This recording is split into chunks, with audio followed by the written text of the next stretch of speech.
Tonight on 24, Donald Trump says the Islamic Republic wants to hand over its enriched uranium stockpiles. We have to make sure that Iran does not have a nuclear weapon, because if they do, you want to talk about problems.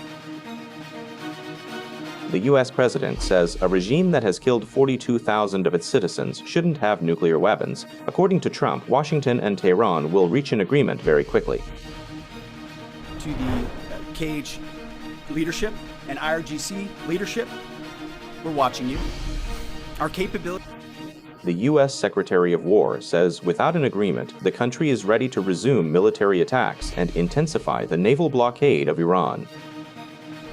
Iran International's editorial board released a statement condemning the attack near its London studios. Police arrested 3 people in connection with this. Iran International's 24 with Fardad Farahzad. Viewers of Iran International, hello and good day. Donald Trump recently stated the Islamic Republic shouldn't possess nuclear weapons, citing the regime's killing of 42,000 protesting citizens. He noted negotiations are progressing, but any agreement must ensure Tehran cannot acquire nuclear arms. Meanwhile, the U.S. Secretary of War confirmed the naval blockade of Iran will continue as long as necessary. Furthermore, Pitt warned that if Tehran fails to reach an agreement with Washington, the United States is fully prepared to resume the battle. Meanwhile, Bloomberg News has also reported that based on assessments by European and Persian Gulf officials, the U.S. and the Islamic Republic need about 6 months to reach a potential agreement. But the U.S. president said moments ago that this agreement could be reached very quickly. We're doing very well, I can tell you. Maybe We're doing very well, I'm telling you. Maybe the agreement will happen even sooner. I'm not sure at all if the ceasefire will need to be extended. Just for your information, Iran wants to reach a deal, and we are also negotiating with them very amicably. Iran will not have nuclear weapons. They are willing to do things today that they weren't willing to do 2 months ago. The blockade has been tremendous. It's still in place.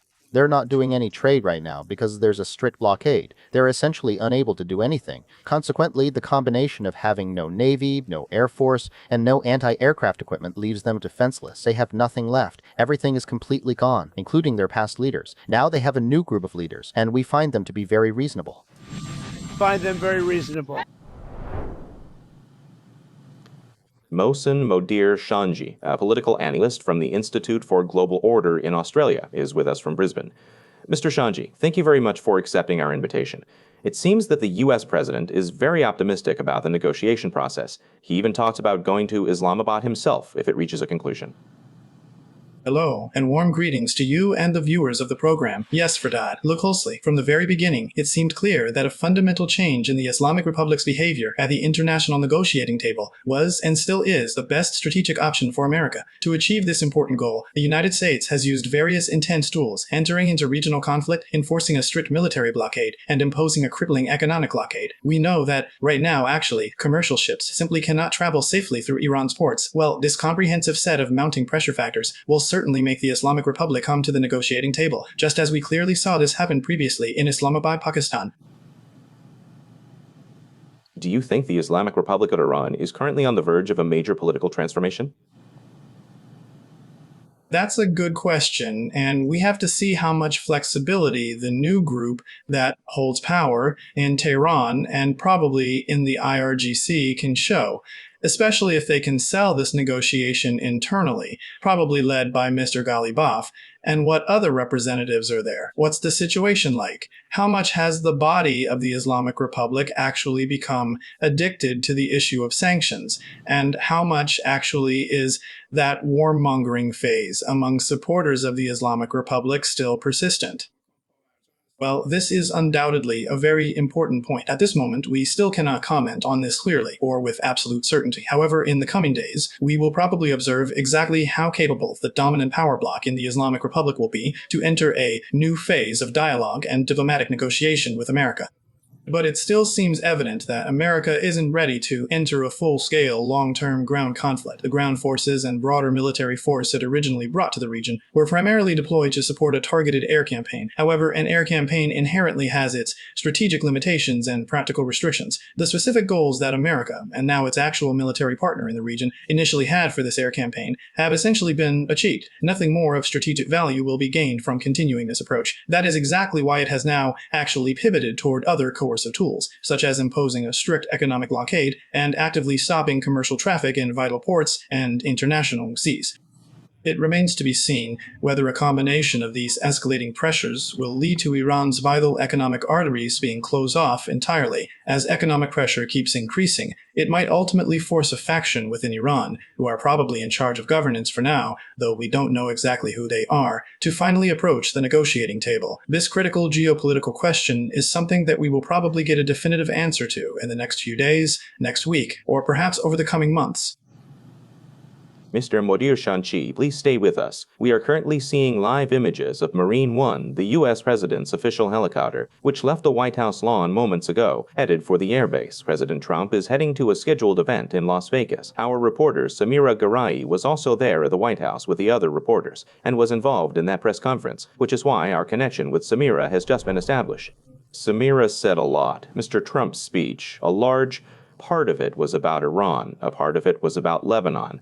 But he said many, many things about Iran. It seems that overall his view is positive regarding the outlook for negotiations. Mr. Trump holds a highly positive view on the recent agreement. He confidently believes that a second round of negotiations might actually happen very soon, perhaps this very weekend, over Saturday and Sunday. In my opinion, of the most important parts of Mr. Trump's remarks, as far as I could distinctly hear from up close, was his unprecedented level of engagement. He spoke quite extensively with reporters today, unlike previous times when he wouldn't answer a single question. Today, he patiently covered a wide circle of journalists, directly approaching them and thoughtfully answering their various questions. And maybe it was mostly because of the ceasefire discussion with Lebanon that he was willing to share this more with reporters and talk about it. Next to me on the left, the Fox reporter was standing. And when he asked about the Islamabad negotiations, this part seemed very important to me. But it felt like Mr. Trump was in fact hinting at this point, the discussion of him personally going to Islamabad. The core point is that he is very satisfied with Prime Minister Shahbaz Sharif and overall with Pakistan's constructive role. While discussing this satisfaction, he remarked, "Maybe I myself will even go to Islamabad, go to Pakistan, and be present." If an agreement is indeed to be signed, this scenario is truly unprecedented. We know that in all these 48 years since the Islamic Republic's history began, it is highly unusual for the head of the U.S. government to want to be personally present at such an agreement signing ceremony. But this potential agreement, much like a situation yesterday, is surrounded by completely contradictory news regarding whether it will be achieved or not. Initially, reports emerged claiming both sides are actively compromising and giving up some of their core demands. However, making matters even more confusing, a Fox News reporter stated that he had directly checked these specific claims with the White House. According to him, all of this optimistic news is entirely false, and no such breakthrough is true. Furthermore, Mr. Trump publicly weighed in, stating that regarding the crucial issue of whether they want to unblock the Islamic Republic's assets from their currently frozen state, he said no such decision has been made at this exact time. We know Ghalibaf came on Twitter before the first round of negotiations took place and wrote such a point, stating it as one of the conditions. Mr. Trump says, "We don't have such a decision, but we are thinking about whether to do this, whether to release the Islamic Republic's frozen assets or not." The discussion about the ceasefire agreement between Lebanon and Israel seems like it might be largely related to what's ahead concerning the Islamic Republic. And one of the Islamic Republic's conditions was a ceasefire and no Israeli attacks on Lebanese soil. And it seems that in the next 4 or 5 days, as Mr. Trump himself said, he wants to bring Bibi Netanyahu here, and the Lebanese president will also come, and Mr. Trump has such a plan. But this morning, Fardad, a press conference was also held at the Department of Defense. Mr. Haxis was the Secretary of Defense. General Keane was the chairman of the Joint Chiefs of Staff, and General Cooper was the CENTCOM chief. There, the discussion about Iran was also extensive. Let's go hear some parts.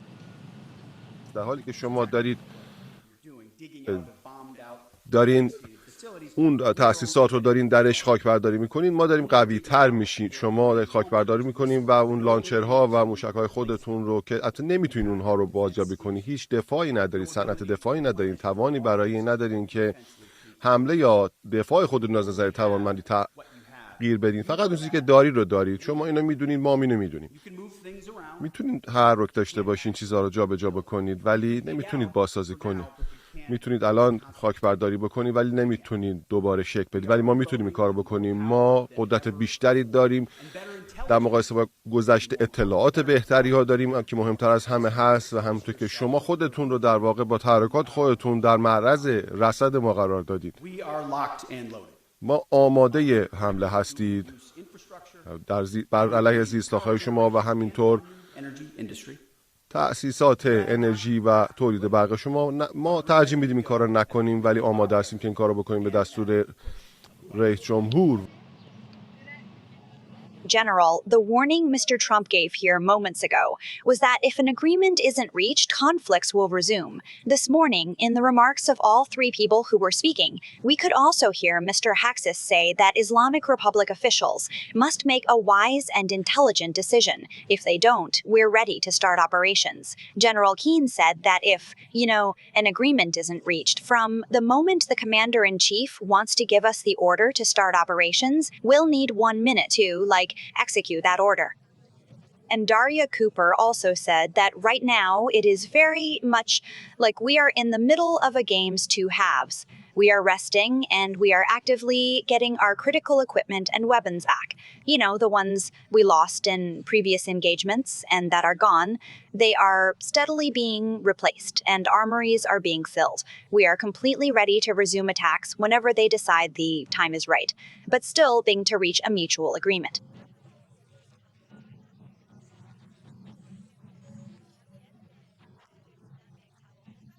From the past, at least in these past few days of diplomatic talks, it also became much clearer to us that the complex issue of uranium enrichment is one of those fundamental deadlocks. That enrichment absolutely not happen at all is the strict United States demand. Meanwhile, that they can keep their enrichment, or at least put it aside for a temporary period, is the Islamic Republic's demand. America's demand is that they completely remove the buried uranium from Iran. What the Islamic Republic says is that they will dilute it locally in front of international observers. These are fundamental problems. The Strait of Hormuz also still has its issues and problems, and until a framework for these general issues isn't agreed upon, until both sides don't reach a conclusion that both of them accept, it seems that negotiations will be fruitless, and no agreement will be reached until this initial understanding is achieved.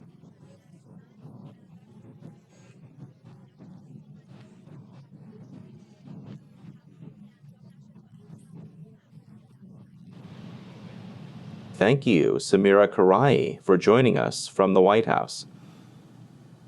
Shahram Kholdi, researcher of Middle Eastern Affairs and International Relations, and Mohsen Modir Shenechi, political analyst from the Institute for Global Order from Australia in Brisbane, have rejoined us. Thank you to both of you, gentlemen. Mr. Kholdi, the U.S. president is showing a positive outlook regarding the Tehran and Washington negotiations, but at the same time, as was also mentioned in Samira's remarks, we also played a part of his audio file. The Pentagon is sending more forces to the region. The United States says it's ready to use military action again if negotiations don't yield results. Over on Iran's side, too, prominent media figures and journalists close to the government, from Khan Alizadeh to Abbas Aslani, are saying that informed sources told them the recent media wave about the success of Iran-US negotiations is a vast exaggeration. It is merely a calculated propaganda maneuver intended to keep volatile financial markets calm, and actually there is still a very big distance between the parties. What can be gathered from reading between these contradictory lines? Are we truly close to a diplomatic agreement? Or, like many other times, could a devastating military confrontation happen again?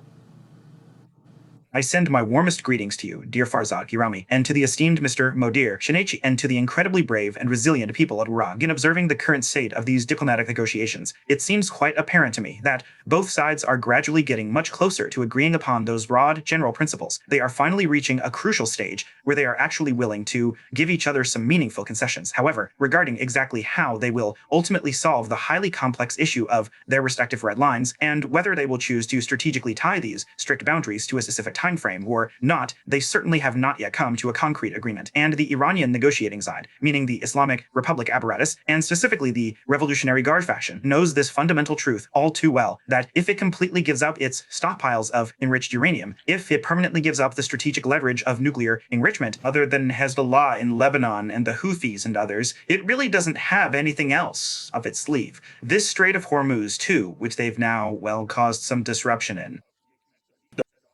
This situation also, in fact, won't be long-term, and we also shouldn't forget that the aggressive way America and Israel entered this complex issue, they essentially created a sudden revolution of significantly increased expectations. This was driven by the remarkable speed they were able to act with in the critical first and second weeks. For instance, if the aircraft carrier USS George W. Bush suddenly decides to move at an accelerated pace of, say, 30 nautical miles or 33 nautical miles, swiftly navigating in the Indian Ocean towards the Arabian Sea and the strategic Gulf of Oman, then what that ultimately means is that President Trump is currently executing one of those 3 general principles that were clearly laid out for readers in the famous book Trump's 10 Commandments. Meaning he is coming forward with a strong fist and an aggressive posture. He wants to create deep division among the Iranian side, to ultimately force them to back down from their established red lines. And third, he wants to keep each of his regional allies active, yet carefully limited within a specific area of operation. This current ceasefire, too, specifically the one with Hezbollah, is viewed from the Israelis' perspective as merely a temporary tactical pause rather than lasting peace. For Trump himself, the entire ceasefire issue is essentially a tactical maneuver, so he can eventually reach that definitive final outcome, which is, in fact, the complete surrender of the Islamic Republic and the Revolutionary Guard. Now, if he finds himself unable to achieve his strategic objectives the exact way he originally envisioned through diplomatic channels, it is clear that he has no hesitation or underlying fear of carrying out a full-scale military operation to secure his goals. However, the overall nature of the conflict has fundamentally shifted. The war, strictly from the perspective of how it was relentlessly fought during that initial, highly concentrated period of intense combat, what I now frequently refer to as the 40-day war, has definitively entered an entirely different, perhaps more protracted phase. Moving forward, I do not think we will ever see that specific kind of relentless, high-intensity war play out the way we vividly saw it unfold in those defining 40 days. I genuinely doubt we will. Mr. Director Shinechi, something we hear less about these days is the people of Iran, although the U.S. President referred to the killing of protesters, 42,000 dead, several times in his press conference today. But assuming, as discussed earlier, that this shedding of skin by the Islamic Republic were to happen, how much would someone like Ghalibaf face secondary challenges, whether it's within the Revolutionary Guard with more hardline groups, or within Iran with the people protesting? Naturally, those protests haven't died down yet, and bigger economic crises are probably ahead. Considering the volatile domestic political climate, how much really do you think Ghalibaf can successfully overcome these complex secondary problems if an initial foundational agreement with the United States actually takes place?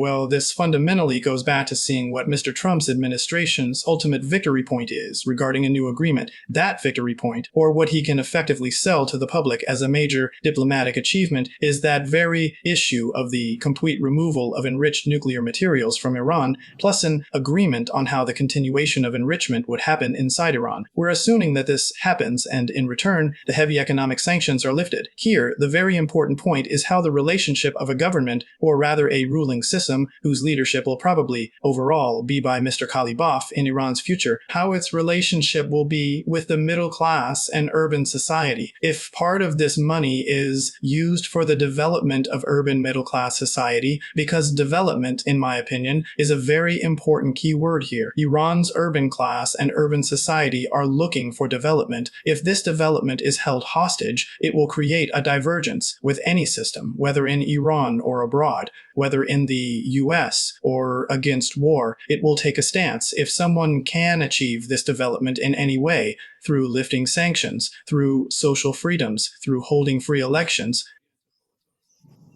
which are the 3 points I mentioned: political development, social development, and economic development, actually. If they can do that, well, they can certainly have a trump card, bring back some relative stability to society, and probably bring a group of people inside Iran along with him. Whether Mr. Ghalibaf can do this or not, in my opinion, it's too early for us to speculate about it.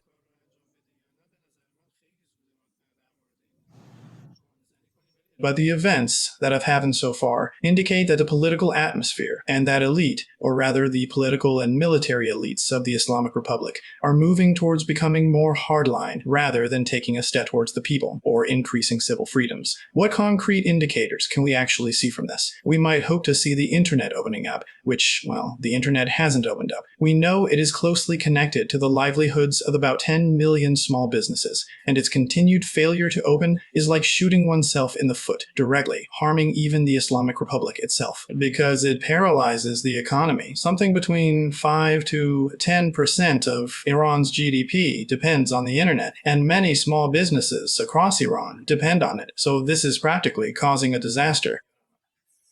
Also, regarding the recent crackdowns and the targeted arrest of more individuals, specifically people who actually wanted to present a different reading or alternative narrative of the war, such as the prominent figures Miss Satudeh or Miss Mohammadi, who both still remain in detention, it genuinely seems like it is far too early for us to reach any definitive conclusion on the ultimate trajectory of this complex matter.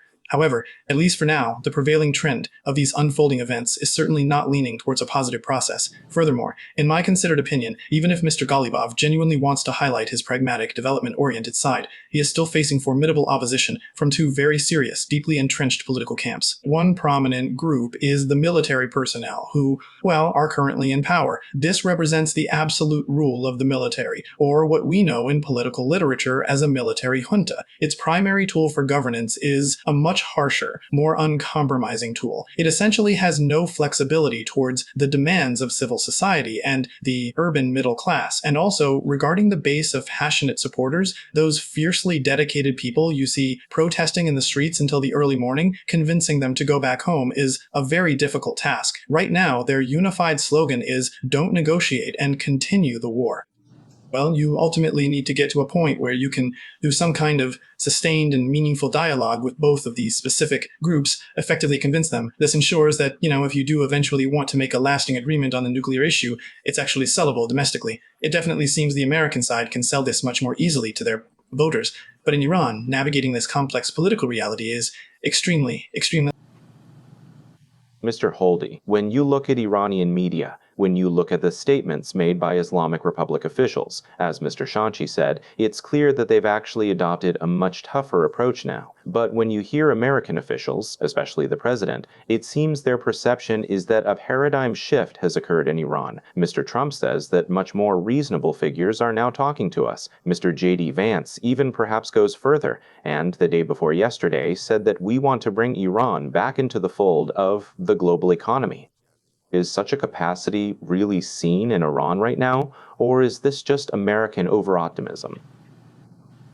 I firmly believe this has been Ghalibaf and his team's deliberate way of talking and shading their rhetoric with Mr. J.D. Vance. It is clear they had some really good, highly strategic advisors working on this. We already know Mr. J.D. Vance recently gave a prominent speech for the Quincy Institute, which is Trita Parsi's Foreign Policy Institute. Interestingly, he discussed absolutely everything in that comprehensive speech, but intentionally did not mention Iran. So it is certainly not like J.D. Vance just came from some isolated backwoods of Pennsylvania and has absolutely no connection with those individuals who operate as experts on the Islamic Republic abroad. But what really needs to be pointed out and thoroughly examined here is this. How can a deeply entrenched cronyist government, exactly as Mr. Director Shanchi stated, suddenly transform itself into a transparent administration that fully implements the FATF? How can they genuinely grant access to international institutions that strictly monitor all, daily banking functions and operations, track financial traffic, and actively combat widespread money laundering activities? Furthermore, how can they effectively prevent these vital international aids from going to places they shouldn't go, and from being exploited in, deeply rooted criminal and illicit networks? This monumental task is really, really difficult, meaning completely contrary to what they might confidently pretend to someone like J.D. Vance. In my considered opinion, they simply cannot do this in reality. A second crucial point also needs to be briefly made regarding this complex matter. Unlike many political observers who constantly talk about Iran eventually becoming an isolated, failing state like Venezuela or North Korea, It seems to me that Kalibaf is actively advancing a strategic plan for Iran to become exactly like Myanmar, meaning a powerful military junta would hold ultimate authority. If deemed politically necessary, they would selectively bring some currently imprisoned reformists into a nominal government, cabinet, to publicly join them, but effectively, all real power would firmly remain in the hands of their established cronies. And this way, they can pretend that they are undergoing transformation, and this then precisely correlates one-to-one with what J.D. Vance and Trump refer to as regime change and change of regime. Thank you to both of you gentlemen, Shahram Holdi, researcher of Middle East Affairs and International Relations, and Mohsen Modir Shanchi, political analyst from the Institute for Global Order in Australia. Iran International's editorial board has announced in the statement that it condemns last night's attack on February 26th near the Networks building in London and considers this act part of the ongoing intimidation campaign against independent media. London police have arrested 3 suspects in connection with this, and it's been said that investigations are ongoing. No damage or injuries were reported in this attack. In recent months, pressure on the families of Iran International journalists in Iran has also increased. Mehdi Parpanchi, executive editor of Iran International Television, has joined us from our studio in Washington. Mehdi, thank you for accepting our invitation. Tell us a bit more about exactly what happened in London.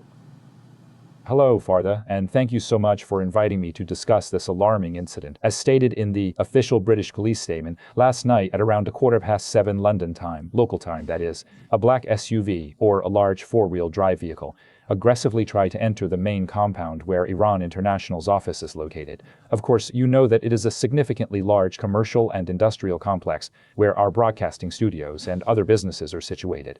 This suspicious car initially tries to enter the premises, but our vigilant security personnel promptly stops them at the entrance. They turn back, and merely a few minutes later, 2 ignited Molotov cocktails are thrown from the adjacent street towards the exterior of our building. But, well, because our facility is surrounded by a remarkably tall security fence, these thrown Molotov cocktails fortunately landed in an area that was actually the parking lot of the commercial unit right next to Iran International.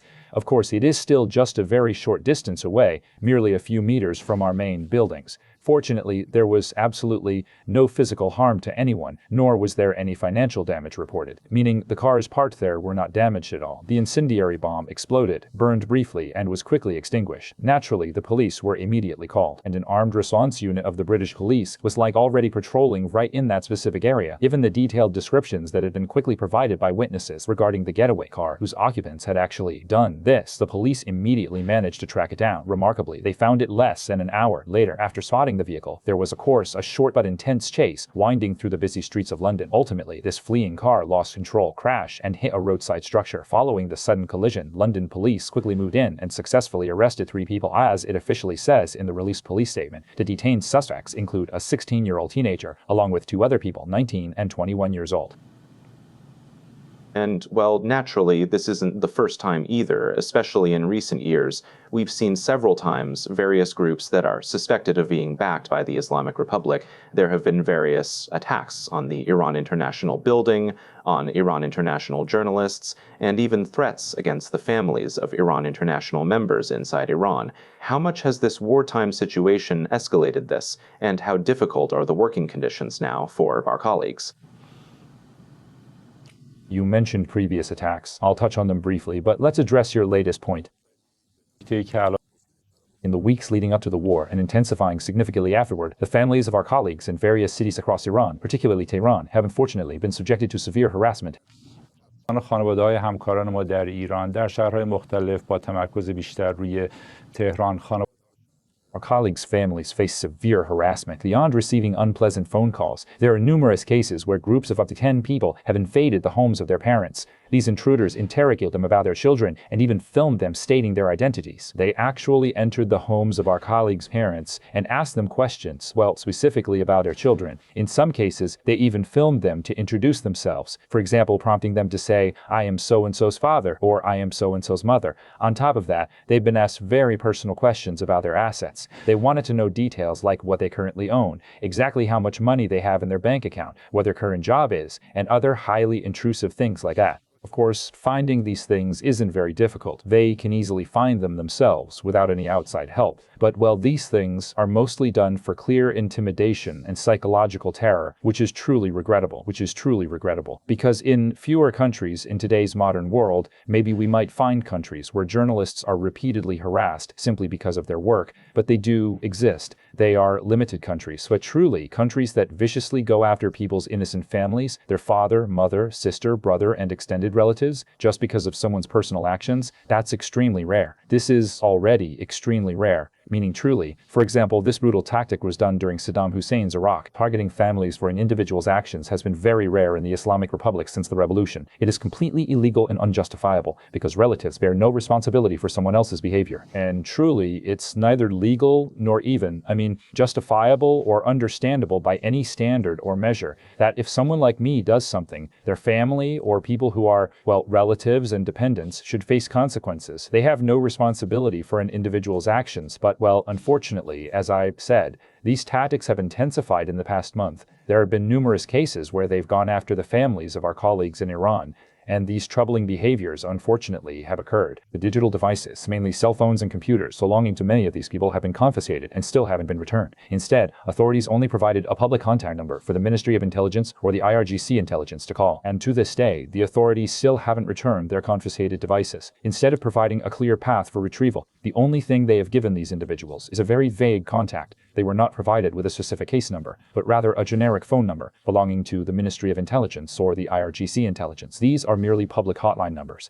and giving them out is practically a completely dismissive answer. It is essentially a deliberate action taken purely for the sake of threat and psychological intimidation, leaving it completely unclear as to exactly where these affected individuals should actually go to get their personal phones back. Now, while these specific cases of state harassment have always existed, as you rightly said, they have noticeably intensified throughout the past month. In previous years, much more serious threats have targeted our colleagues internationally, with a significant focus on London, as our viewers know. Past cases include a knife attack on a presenter and a dangerous plot to assassinate 2 colleagues on London soil. Fortunately, British intelligence successfully thwarted this conspiracy. Consequently, a series of sanctions were imposed against Iran for these hostile efforts. Or recall the highly dangerous conspiracy involving an attempt to assassinate 2 of our colleagues directly on London soil. Fortunately, the vigilant British intelligence service successfully thwarted this deadly plot. Consequently, strict international sanctions were rightfully imposed against Iran in response to these severe attempts.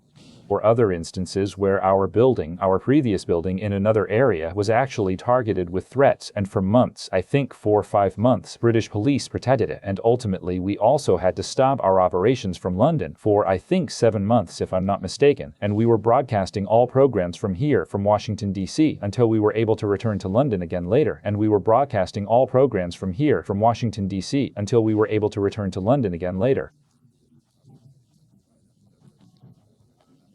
Unfortunately, we've seen instances like these in the past. These actions place the Islamic Republic in the league of a few countries, like North Korea. You cannot find another nation trying with such intensity to kill journalists and intimidate families without any legal basis or understandable reason. You cannot find any other country in the world that is trying with such ruthless intensity and severity to kill innocent journalists, actively trying to threaten and intimidate their families, entirely without any legal basis and without any truly understandable or comprehensible reason.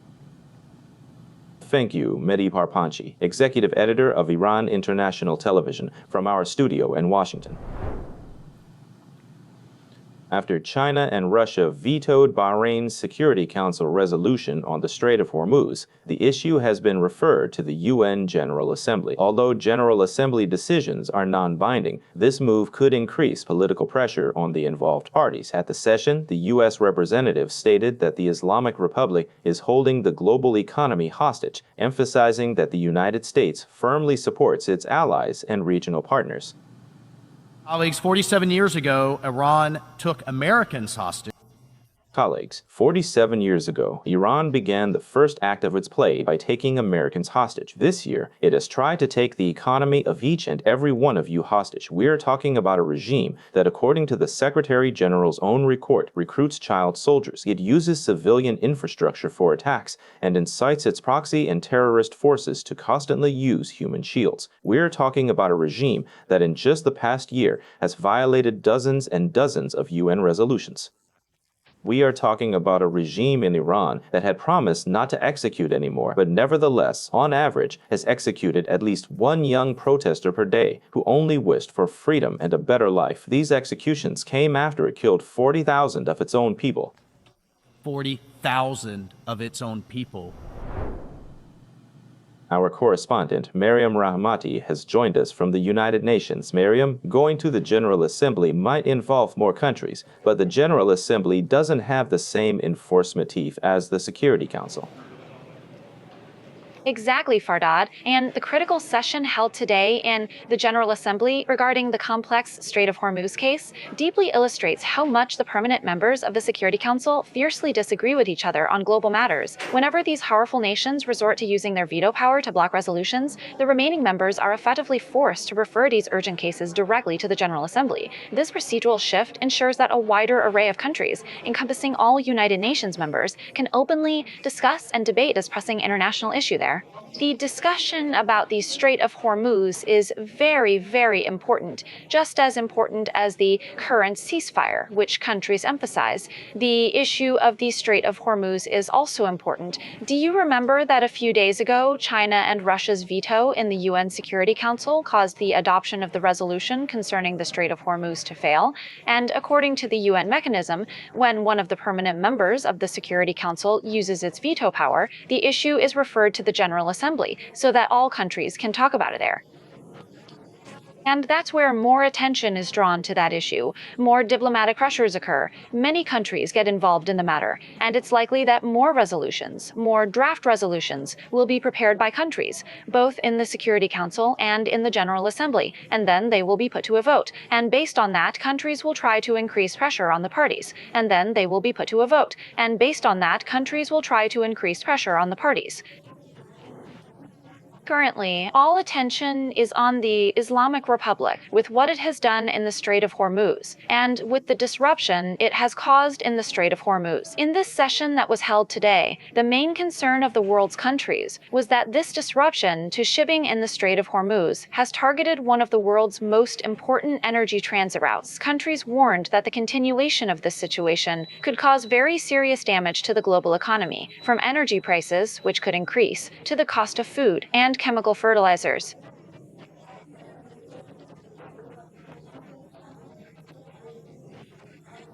Also, many countries emphasized that this trend could also disrupt the delivery of humanitarian aid and could worsen the situation of vulnerable countries. Also, many countries emphasized that the United States of America and the Islamic Republic should continue negotiations and reach an agreement. Thank you, Mariam Rahmati, our correspondent from the United Nations in New York.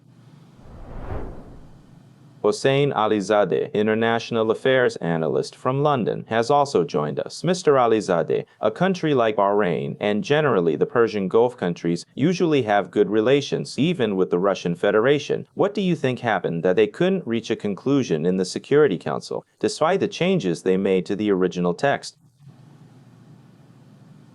Well, we should take a closer look at its history. Let's see. Its background has been that so far, the Persian Gulf countries, specifically the Arab Persian Gulf countries, have gone to major international forums on 3 separate occasions to voice their concerns. One notable time, on March 11th, they went directly to the United Nations Security Council and issued a formal statement. This explicitly stated that the Islamic Republic had committed a deliberate act of aggression against neighboring countries. Well, this resolution ultimately passed. It wasn't vetoed. But interestingly, both China and Russia abstained from voting on this resolution, meaning they didn't vote yes for the resolution to get all 15 votes. Right there, it became absolutely clear that they had, some deep reservations about the plan. Another time, specifically on April 16th, they went directly to the UN Security Council with the urgent message that, well, now that the Islamic Republic has taken such drastic actions, let's take any necessary action.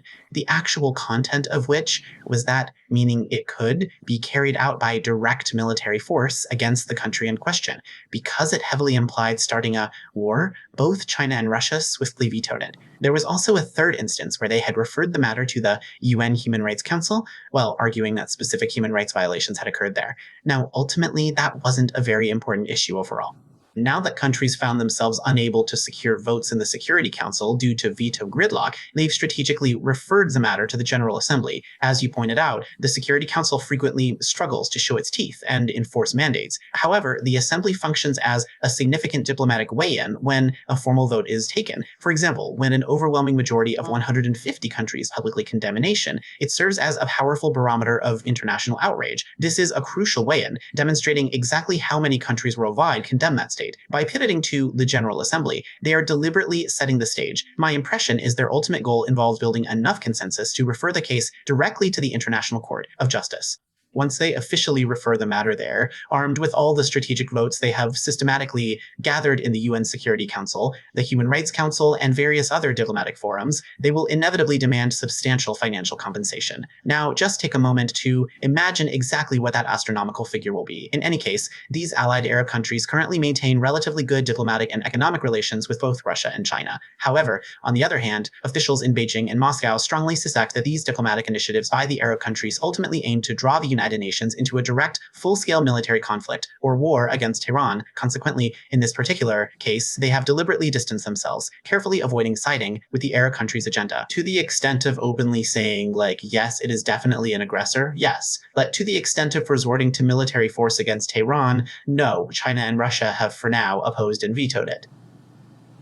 Thank you, Hossein Alizadeh, International Affairs Analyst from London. Hours ago, the U.S. House of Representatives, with 214 votes against versus 213 votes in favor, supported Donald Trump's military campaign against the Islamic Republic. Meanwhile, while Donald Trump's administration is seeking to increase the U.S. military budget for next year, the White House has no estimate regarding the cost of a war with Iran. Meanwhile, the White House budget director, in a meeting with American lawmakers, said he currently can't provide an estimate for the cost of a war with the Islamic Republic because, according to him, the U.S. government is still figuring out what might happen in a war with Iran and what would be needed. Marzia Hosseini, our correspondent from the U.S. Congress, is with us. Marzia, it's a close call, but the government still has Congress's support. How much of a challenge is this going to be for Donald Trump's administration? Close call is, practically what you call a hair's breadth difference. Just one vote here would have actually been enough to change the outcome. I mean, if just one Republican hadn't shown up today or had been absent, this bill would probably have reached the point of approval by now. We know this is the second day this bill is being put to a vote here. Yesterday, it failed in the Senate, and today, in the House of Representatives, 214 people opposed it. The last time this bill was put to a vote in the House of Representatives, 219 people opposed it, although it said that 2 Democrats defected and 3 Republicans were absent. And that's specifically why the numbers for this bill suddenly shifted so much. But even so, we know it still has the support of the Republicans. But another thing that happened here in the U.S. Congress today, and it was important, was a meeting that took place here in the Senate Budget Committee. We know Senator Lindsey Graham was chairing it. In this meeting, the White House Budget Director, Mr. Vought, showed up, and no matter how much the lawmakers tried to get him to spill the beans on how much they'd spent in the war with Iran, how much money they wanted from us, from the U.S. Congress, Mr. Vought just wouldn't answer. So the thing is, a few weeks ago, it came out that they wanted about $200 billion from the U.S. Congress for a war with Iran, and it caused such a huge reaction, and Democrats opposed it so much. Now, the strategy the White House and Republicans have adopted is to simply not give out new figures at all. At one point, news came out that this $200 billion had supposedly been reduced to $100 billion or $80 billion, but there was still opposition, and now what they are doing is taking a completely different approach. They're not even mentioning the Iran war by name, nor are they talking about the financial costs. They're trying to quietly slip this Iran budget package under another legislative package and get it approved there, without it becoming much of a news story or giving Democrats much of a chance to oppose it. This involves a maneuver called reconciliation, which the senator also said he got Trump's approval to use. Thank you, Marzia Hosseini, our U.S. Congress correspondent, for being with us. As I told you at the beginning of tonight's program, the U.S. president briefly spoke with reporters at the White House before departing Washington for a trip to Las Vegas. During his remarks, he made numerous significant references to the ongoing diplomatic talks with Iran. The president emphasized that Iran has officially agreed to hand over its stockpiles of enriched materials and committed firmly not to build nuclear weapons. Furthermore, he stated that if a comprehensive agreement is successfully reached, he himself would even be willing to travel to Islamabad to help solidify the deal. You can find more comprehensive details in full coverage on our website, iranintel.com. And with that, we've reached the end of tonight's broadcast of 24. Thanks for joining us.